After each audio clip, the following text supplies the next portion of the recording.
Qué calores con los que inició este año, ¿no? Semanas enteras donde no llueve, cielos completamente despejados sin una nube, y para los que vivimos en ciudades tradicionalmente frías, ganas de comprar ventilador por primera vez en nuestras vidas. Si bien este clima puede ser agradable para muchos de los que, pues, no sé, les gusta salir a broncearse, de un tiempo para acá el calor ha traído consigo un fantasma que nos recuerda que las cosas con el clima de nuestro planeta no van muy bien, el de los incendios forestales.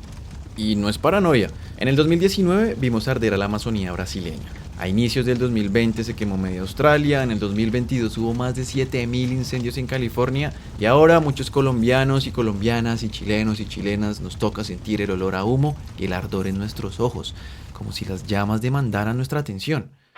Se cumplen 4 días de incendios forestales en los cerros nororientales. Bushfires are raging out of control in Victoria. Conflagraciones hay. Multiple fires are burning right now. Authorities have released new alerts. Según el Servicio de Cambio Climático Copernicus de la Unión Europea, enero del 2024 ha sido el enero más caliente registrado desde que se toman estos datos, siendo 1,66 grados Celsius más cálido que en la época antes de la Revolución Industrial. En Colombia, vimos cómo Bogotá superó los 25 grados, Medellín llegó a los 34 y el municipio de Jerusalén en Cundinamarca y Honda, Tolima, se llevaron el récord del país con unas abrasadoras temperaturas que superaron los 40 grados Celsius. Pero, ¿por qué estos calores? Bueno, se deben a una mezcla de dos factores, el cambio climático y el fenómeno del Niño. El primero describe los cambios de temperatura, humedad, lluvias, vientos y demás patrones del clima que han sido causados por la especie humana y nuestra adicción a quemar sustancias que producen gases de efecto invernadero. Y por el otro lado está el Niño. Para que tengan una idea de qué se trata, pongan mucha atención. En condiciones normales, los vientos alisios soplan de este a oeste a través del Océano Pacífico, lo que produce un flujo constante de aguas cálidas desde Sudamérica hasta Asia. Y a su vez, el agua fría emerge del fondo del océano trayendo nutrientes como el fósforo o el nitrógeno. Esto se conoce como surgencia. Por eso el Pacífico Occidental tiende a ser más caliente que el oriental, lo que provoca el ascenso del aire debido a la evaporación del agua. Esto se asocia a su vez a una mayor incidencia de lluvias. Sin embargo, de vez en cuando, entre 2 y 7 años, pónganle, los vientos alisios pueden debilitarse y el agua caliente es traída de regreso a la zona pacífica de América. Esta anomalía altera una buena parte del clima global de distintas formas. Por ejemplo, en la zona costera del norte de Perú y el sur de Ecuador, las lluvias tienden a ser más intensas, pero en los Andes colombianos o en la Amazonía la formación de nubes puede disminuir y con ello la precipitación. Y si bien la sequía y el aumento en la temperatura de cada año contribuye a que los incendios se provoquen y se expandan, el cuento es más complicado que eso. Es como decía el escritor Eduardo Galeano: no todos los fuegos son iguales, hay un mar de fueguitos. Ni todos son malos, ni todos causan el mismo daño. Tampoco es lo mismo un incendio en una sabana que en un bosque tropical, y las herramientas que necesitamos tanto para prevenirlos y combatirlos como para recuperar después de que se hayan extinguido, cambian de fuego a fuego. Y para entender mejor este mar de llamas, Shots de Ciencia habló con una experta en el campo. Bueno, yo soy Tania González, soy profesora del Departamento de Biología en la Pontificia Universidad Javeriana. Soy bióloga, hice una maestría y un doctorado en Ciencias Biología en la Universidad Nacional de Colombia y trabajo con ecología del paisaje y ecología del fuego. ¿Puede beneficiar el fuego un ecosistema? ¿Qué es eso de la ecología del fuego que suena tan paradójico? ¿Qué se puede esperar de los incendios en el futuro y qué tan preparados estamos para combatirlos? Yo soy Efraín Rincón y esto es Shots de Ciencia. Jacobo Patiño, el nuevo integrante de nuestro equipo, nos cuenta más. ¿Qué? ¿Un shot? Sí, un shot.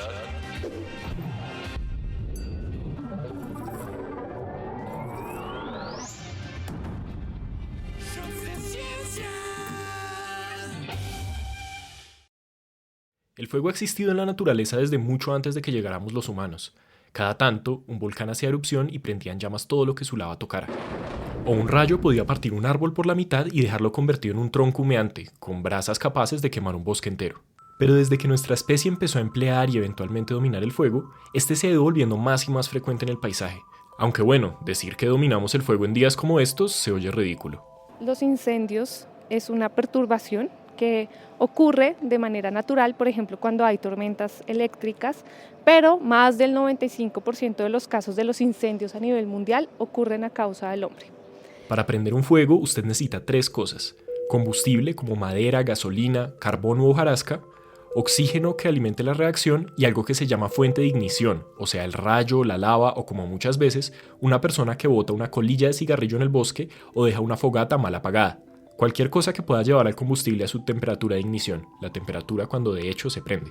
Y bueno, digamos que dependiendo de cómo se comportan estas características en este triángulo, en el mundo tenemos unos ecosistemas, por ejemplo, que están adaptados al fuego, es decir, que las especies tienen características que les permite sobrevivir y recuperarse después de que ocurre un incendio. Un ejemplo de este tipo de ecosistemas son los que están en Estados Unidos, en Australia, pero nosotros también tenemos ecosistemas adaptados al fuego como las sabanas naturales. Y de la misma forma hay sitios que escasamente tienen contacto con el fuego, para los que un incendio puede ser devastador. Hay otro tipo de ecosistemas que son ecosistemas sensibles al fuego, es decir, que los animales ni las plantas tienen las estrategias o las características para sobrevivir después de un incendio. Un ejemplo de este tipo de sistemas están hacia los trópicos, es decir, hacia la región donde está ubicada Colombia. La mayoría de nuestros ecosistemas son muy sensibles al fuego, como pasa con los bosques tropicales.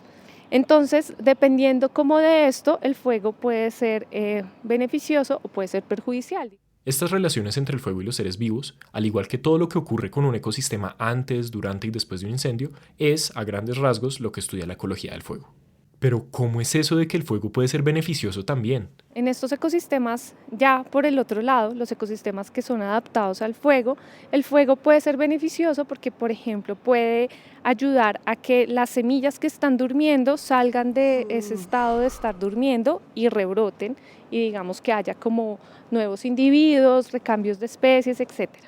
Entonces digamos que hay ecosistemas donde la afectación es muy grande, pero hay otros donde se necesita el fuego para eso, para que las especies rebroten, haya un recambio de especies, incluso para mantener no sé, como pasa en Estados Unidos, el bosque no tan tupido. Digamos que para eso sirve el fuego y sería beneficioso en esos casos. En estos ecosistemas, como los bosques de pinos en Estados Unidos y Canadá o los de eucaliptos en Australia, las plantas tienen varias estrategias que les ayudan a sobrevivir el fuego. Por ejemplo, su corteza es más dura para que las llamas no entren, y por si acaso lo hacen, tienen raíces profundas que les ayudan a crecer nuevamente cuando todo haya pasado. O en las sabanas de Colombia, el fuego también ayuda a fertilizar el suelo, para que crezcan pastos más frescos y tiernos que sirvan de alimento para animales como los venados de cola blanca y, claro, el ganado. Sin embargo, el fenómeno del Niño, el cambio climático y actividades humanas como la deforestación le han puesto un estrés grandísimo a otros ecosistemas que no soportan muy bien el fuego, como los páramos y la selva amazónica. Con el aumento de temperatura y la falta de lluvias, pierden humedad y diversidad de especies, lo que los hace mucho más vulnerables. Porque los bosques amazónicos, si bien hay datos de hace muchos años que sí tienen presencia de fuego, la presencia de fuego en estos bosques son de, no sé, cada 100 años. No es normal que un bosque amazónico se queme año tras año. Entonces ahí sí los efectos van a ser muy graves en la calidad de los suelos y van a ser muy graves también en la vegetación, porque es muy probable que la mayoría de la vegetación que se vea enfrentada a un fuego no logre sobrevivir. Los páramos, por otro lado, resisten en cierta medida al fuego. Este puede devolver nutrientes al suelo y plantas como los frailejones han desarrollado tallos gruesos que les permiten resurgir después de una conflagración. Los páramos, hay estudios que muestran que sí han estado como vinculados con el fuego, pero digamos que esa frecuencia de fuegos en los páramos es cada 40 años, cada 30, 40, 50 años. O sea que si el páramo se nos está quemando cada 3, 5 años, tampoco está en un estado saludable o en una frecuencia saludable. Lo mismo, en estos estudios en donde la frecuencia de los incendios es cada 30, 40 años, lo mismo, la recuperación del páramo tarda eso, como 30, 40 años en recuperarse. Entonces lo que pasó ahorita con los páramos, con los incendios, digamos que su recuperación va a tardar varias décadas. Saludo desde un terreno desolador. Las llamas no dan tregua en la región de Valparaíso. Desoladoras de los incendios. Pasando momentos muy difíciles a raíz de una serie de incendios. Ante la devastación aparente de un incendio, puede ser normal considerar el fuego como algo malo o incluso estigmatizar a una persona que lo use cerca de áreas en riesgo. Sin embargo, el panorama es más complejo. El fuego tiene un papel cultural e instrumental importantísimo para los seres humanos. Se necesita para cocinar, en la ganadería lo usan para que crezcan pastos más nutritivos para las vacas y es fundamental en prácticas agrícolas tradicionales, como las chagras, donde las comunidades indígenas hacen ciclos de quemas controladas para tener suelos fértiles donde cultivar y luego cuando acabe la cosecha dejar que el bosque vuelva a su estado original. Entonces, ¿qué hacemos? En primer lugar, miremos uno de esos 3 factores que se necesitan para crear un incendio, el combustible. Algo que tienen en común los ecosistemas que dependen del fuego y los cerros orientales de Bogotá, donde se produjo uno de los incendios más notorios de esta temporada, es que están llenos de pinos, eucaliptos y retamo espinoso. Estas especies invasoras exóticas, provenientes de Estados Unidos, Australia y el Mediterráneo respectivamente, necesitan del fuego para rebrotar. Entonces ese es el problema que tenemos en el país, o lo que ocurrió en los cerros, que tenemos una combinación de diferentes tipos de vegetación. La gran mayoría de esa vegetación que está allá viene de estos ecosistemas adaptados al fuego, y resulta que es vegetación que también tiene una gran cantidad de combustible, es decir, que la planta viva es combustible, pero también bota mucha hojita y mucho material muerto, que es lo que vemos en la hojarasca. En el caso de los pinos se puede dar, hay veces hasta de 1 metro de profundidad esa hojarasca, y eso es material combustible para que si llega un fuego eso va a prender con toda la intensidad del caso. Si tenemos estas especies invasoras sumadas al efecto del cambio climático en los ecosistemas, solo le estamos dando más leña a la fogata. Además, como en Colombia no estábamos acostumbrados a los incendios, todavía nos falta mucho para saber cómo lidiar con ellos y tener la infraestructura necesaria para hacerlo. Por un lado, como suele pasar, las grandes ciudades se llevan la mayor parte de la atención. Los incendios forestales ya han venido sucediendo en la época seca durante varios años, pero esta vez hubo una explosión mediática alrededor de los cerros orientales de Bogotá que llevó a que se hablara del tema en todo el país. También hay desigualdad en la forma en la que los combatimos. En Colombia casi todos los bomberos son voluntarios. De los 818 cuerpos de bomberos que hay, solo 26 son oficiales, mientras que el resto debe operar sin salario, con máquinas varadas o antiguas, y a veces sin siquiera una estación donde reunirse. E incluso los que sí son oficiales trabajan bajo condiciones que no reconocen lo fundamental de su labor. Y son bomberos que, excepto los que están en grandes ciudades, están solo entrenados para combatir incendios de infraestructura. Digamos que ya los incendios forestales requieren otro tipo de entrenamiento, que son los bomberos forestales. Bogotá tiene un cuerpo de bomberos forestales muy fuertes, pero eso está en Bogotá. Entonces digamos que como país sí necesitamos fortalecer nuestros cuerpos de bomberos en toda el país, que no sean solo voluntarios y que también haya una parte de esos cuerpos de bomberos que reciba capacitación en el combate de incendios forestales, y no solo capacitación sino también las herramientas. Y limitarse a reaccionar también es un error, porque si ya estamos mal equipados, ¿cómo vamos a apagar un fuego que se haya salido de control y cubra varias hectáreas de bosque? Colombia necesita transitar hacia un manejo integral del fuego. Como el fuego sabemos que es una herramienta que está en los ecosistemas, que puede ser beneficiosa o no, y que aparte es una herramienta que usan las comunidades humanas, pues necesitamos gestionarlo. No podemos simplemente ir a reaccionar y apagar un incendio, y no podemos simplemente estar como hablando de los incendios cuando ocurren. Necesitamos como actividades de gestión antes, de prevención, también actividades que sean ya en el momento en que se va a ir a combatir un incendio, y actividades de recuperación de áreas que se vieron afectadas por incendios. Y todo esto está cobijado bajo algo que están llamando a nivel mundial el manejo integral del fuego. Tiene que ver con estas estrategias antes, cuando ocurre un incendio, y también después de que ocurra. Por eso el estudio de la ecología del fuego es tan importante. Al ser cada ecosistema y cada incendio tan distinto, hay que conocer muy bien qué los está causando, qué los está alimentando y cómo se comportan, para crear estrategias efectivas de prevención, manejo y restauración. Por ejemplo, se pueden controlar las cargas de combustible, evitando que se acumule toda esa hojarasca que botan los pinos y eucaliptos. También se pueden ir cambiando paulatinamente estas especies por especies nativas, y en los puntos que hayan quedado devastados por los incendios, no llegar de una a sembrar cualquier cosa, sino darle tiempo al ecosistema para que se recupere y asistir este proceso con un acompañamiento científico bien robusto. De hecho, el Instituto Humboldt en Colombia le recomendó a la ciudadanía que no se pusiera a sembrar de buenas a primeras. Así se pueden recuperar las plantas que realmente estaban allí antes del desastre, y con ellas todos los servicios que le daban a los humanos y demás animales que viven a su alrededor, y de paso recolectar datos científicos que nos serán útiles para el manejo de todos los incendios venideros. También se puede combatir fuego con fuego. Una práctica común es crear una línea de fuego controlada en la periferia de un incendio, para que cuando éste llegue hasta ahí ya todo se haya quemado y, a falta de combustible, no le quede otra opción que apagarse. Pero aquí nos encontramos con otro obstáculo. ¿Cómo hacemos para que este conocimiento técnico y académico informe las decisiones políticas? ¿Y cómo crear un plan de manejo integrado si ni siquiera se tiene la voluntad para hacerlo? Por eso digamos que este manejo integral del fuego no ha avanzado mucho. Sí, desde la Universidad Nacional salió un proyecto de ley que estuvo radicado, y yo participé en ese proyecto, estuvo radicado 2 veces, se debatieron, pero le faltó siempre el último debate, y cuando se acaba una legislación esto se archiva. Entonces tocaría volverlo a radicar ahorita, que otra vez pues tenga todos los debates para que ahí sí sea aprobado.